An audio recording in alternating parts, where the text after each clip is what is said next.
tout le monde. Nous voici aujourd'hui, c'est le 17e jour du conte du Homère, donc Netzach Betiferet, l'éternité au sein de l'harmonie. Alors, toute la beauté de Tiferet réside dans son aptitude à résister à toutes les épreuves, à toutes les remises en question. La vérité est éternelle parce qu'elle est en équilibre parfait. Et là, on nous raconte l'histoire de Rav Eliezer Silver de Cincinnati, qui en fait visita disons les rescapés, un centre où il y avait les rescapés de la Shoah. Et parmi un groupe de personnes, il y avait un homme en particulier qui vraiment ne voulait pas du tout voir le Rav. Il était d'un côté, il ne voulait pas entendre parler de religion. Et donc bon, avec beaucoup de délicatesse, il commença à demander quelle était la raison. Et là, il lui raconta qu'en fait, il y avait un homme dans le camp qui avait réussi, un juif, qui avait réussi à amener avec lui les tfilines. Et il y avait une queue de personnes qui vraiment voulaient faire la mitzvah. Et le juif en question demanda pour le prix pour passer les tfilines, donc une tranche de pain à chacun. Alors il dit non, franchement, ça m'a vraiment dégoûté.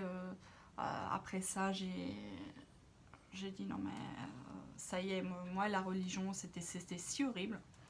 Et là, le Rav Silver le regarda et lui demanda: mais que vous soyez en colère après ce juif pour avoir agi ainsi, je le comprends. Mais plutôt que de vous focaliser sur un seul horrible juif, pourquoi ne pas le faire sur toutes ces personnes magnifiques qui faisaient la queue et qui étaient prêts à renoncer à un bout de pain dans les camps de concentration pendant la guerre pour pouvoir faire cette mitzvah. Et donc, nous voici avec les points d'action. Donc, Ben Adam Lamakom, pensez à une mitzvah que vous accomplissez quotidiennement et réfléchissez à son sens véritable. Intégrez profondément en vous sa signification afin qu'elle vous revienne à l'esprit chaque fois que vous l'accomplissez. Alors, je ne sais pas si c'est vraiment enfin, c'est peut-être pas la grande mitzvah, mais moi j'aime beaucoup le Birkat Amazon. Quand j'ai la possibilité de manger du pain, je le fais.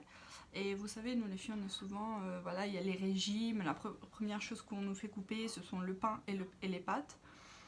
Mais en même temps, après, faut remettre vraiment les pendules à l'heure.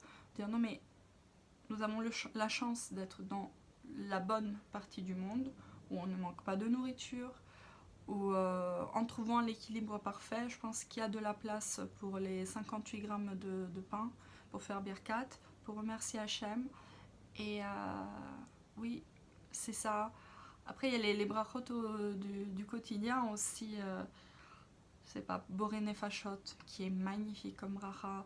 Asher Yatzar aussi, on se rend pas compte de combien notre corps il est sensible, combien voilà, parfois quand on se fait mal, on se blesse au petit doigt, on se rend compte combien nous sommes fragiles et petits, combien le corps il est parfait, combien vraiment avec toutes les veines que nous avons dans le cerveau, combien vraiment je sais pas, en éternuant on pourrait avoir des soucis. Bref.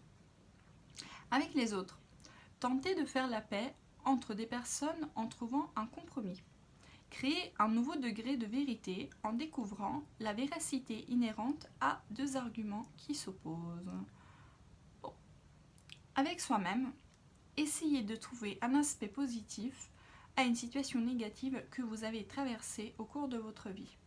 Modifiez la manière dont vous percevez une chose en particulier.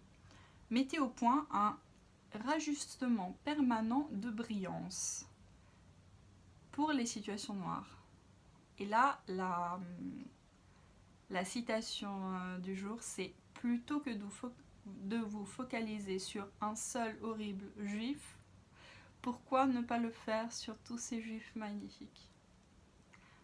Voilà, c'est la 18e journée.